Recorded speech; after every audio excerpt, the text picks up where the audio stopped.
were they? I mean, walking up to grown men who just, you see them welling up. People understand exactly where our country is. They understand what's at stake right now, Steve. They're all in for America. So when you had that moment, you knew he was going to walk out. We weren't sure. We heard that possibly he was going to walk out. Also, prior to that was who's his running mate. And we found out it was flipping. It went up 2 or 3 deadlines were pushed for him to make that decision. Why do you think the decision was so hard? Listen, I think he has to find the right mix, the right chemistry. I mean, he's a big sort of chemistry guy to work with. You have to. There's a lot of people, obviously, in politics, many on people's payrolls that sort of give, let's call it, partial advice about things, or they tell you sort of lies by omission to get what they want. And so for me, I got fairly involved in the process just because I want to make sure that fits. I did. I've known the guy now for years. When his book first came out, I thought it was such an incredible American story. I was like, that guy's got to run for politics. Turns out, years later, he does. Young, intelligent, vibrant guy who also did it in the business world. Just the perfect pick. And there is a chemistry with my father that I think is perfect. Don, your dad has been impeached. Sorry, Steve. Impeached. He's been arrested. Now he's been shot. And the left is still questioning his injury. Listen to this. There are a lot of questions around that here, and yet there's been no response to that. Instead, just showing the image of the man coming into the hall, a wounded ear. A spectacle for this candidate who we know is, by his own admission, obsessed with assorted spectacles. There is a political quest here to mine and use Donald Trump's injury, and whether his allies and Republicans or the candidate himself do that in a way that overextends their credibility will be decided by the voters. So I'm wondering if he's using this for sympathy. Was it really glass from the teleprompter, not a bullet? He wasn't shot in the face enough for that, maybe. It wasn't enough. He did more face. That's the point. They can't help themselves. The Trump derangement syndrome is real. It's so asinine that they can say that. I mean, you see the photograph at the time, and there's blood everywhere. See the bullet whizzing by his ear. That was an incredible photo as well. But, I don't think any of that matters, honestly. They did the same thing to me when I was on the floor. Eric and I were there. We were going to throw my father over the delegate count. It's a huge moment for our family. At 30 seconds before that, some MSNBC, did your father... Hold on. We've got the sound bite. Oh, good. Roll tape.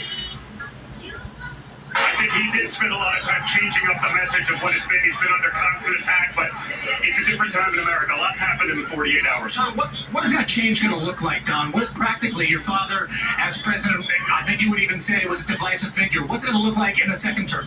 I don't think he was a divisive figure at all. I think the media created divisiveness around him. They lied about Russia collusion. They said he was a traitor.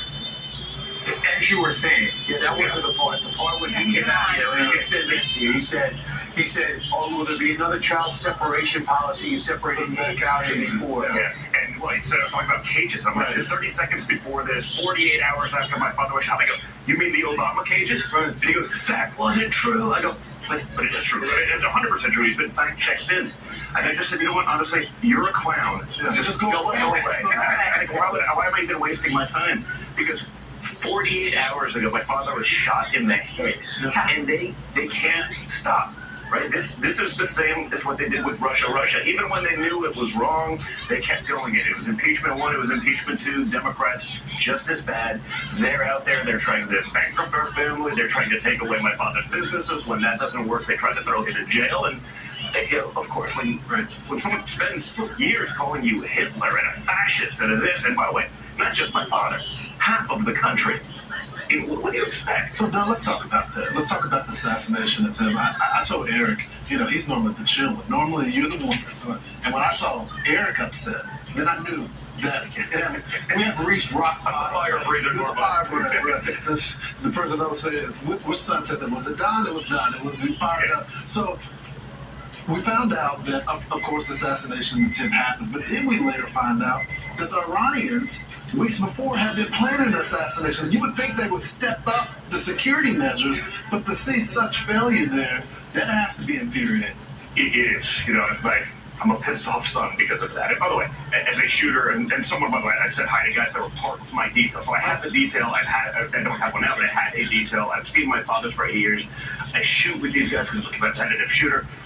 they're not afraid of a little sloped roof. That's Right. nonsense. Right. They don't let, unless there's a major breach or they're told not to do something, they don't let a guy with a rifle be on a roof for half an hour inside 150 yards. Like, for people who aren't shooters, 150 yards is like a 6-inch putt. Right? It's almost impossible to miss. That's why I say, like, this is divine intervention, right? There's no way, it's almost impossible to miss that. And, so, no, I am upset because that's true. I don't think this threat was tied to Iran. By the way, I think an Iran threat may be like one of the greatest endorsements in the history of politics. Right? If Iran hates you and if our biggest enemies hate you, it's probably I'm sorry, I didn't see that over there. The fact of why was he left up there? If everything you said is true and the slope of a roof is not a big deal, and they had this guy on the side 30 minutes prior, and they had people saying while your dad was talking, look up on the roof, the guy's got a gun. What do you think? It makes your breach again. I don't want to be the guy doing conspiratorial. I'm sure plenty of people will, and I think honestly all of those questions are fair game because it is so ridiculous. It is so flagrant, and this is not someone who's an armchair expert and like I've had a detail. I know these guys. I've shot with a lot of these guys. They're very good. Again, if I told my friends in the Secret Service, like, hey, I heard you're afraid of a 4-degree slope roof, they let it go out of context. So you mentioned a moment ago divine intervention saved your father. But a lot of people at the convention feel the same way, that it was by the grace of God that he is alive today. How has it changed him? Because we heard in that interview he gave with the New York Post that he was going to give a different speech, ripped it up, and that's all about unity. It's all about bringing the country together, and he seems like a different guy. Listen, I think getting shot probably changes a lot. Very simple. Your mindset, and I worked with him on Friday for like 4 hours, actually, on his speech the day before it happened. So it was like there was a lot of time, effort, and energy put into it then and before, and he's starting from scratch, and it's interesting. You talk to him about it. It was that first call I had with him was sort of amazing. It took 90 minutes for me to even know. It was Saturday evening. My daughter, on the rare occasion, a teenage daughter was like, "Hey, can we go fishing?" I was like, "Sure." Like I was out fishing with my daughter, and I get the call, and your father's been shot. I was like, "And?" Well, we don't know anything else. I'm trying then to get through, and I'm rushing in, trying to get all of my kids. Kim called me, but we didn't have any other information, and so it was an hour and a half before I even knew if he was alive or not. No one knew anything. Obviously, I guess they shut down all the cell service or whatever, so I couldn't get a hold of anyone. And then, I finally, I had time to even look at the pictures and see these things going on before I even spoke to him. I just saw that picture of him coming out of that scrum defiant, and I was like, I got on the phone. The first thing I said to him, it wasn't exactly eloquent, but I just said, you're the biggest badass I've ever seen. Like I've always been proud of him, but that moment I was like, because everyone's a tough guy these days on the internet or behind a keyboard, or when you actually get shot at and you come out at that's a 1%er in terms of resolve, in terms of guts.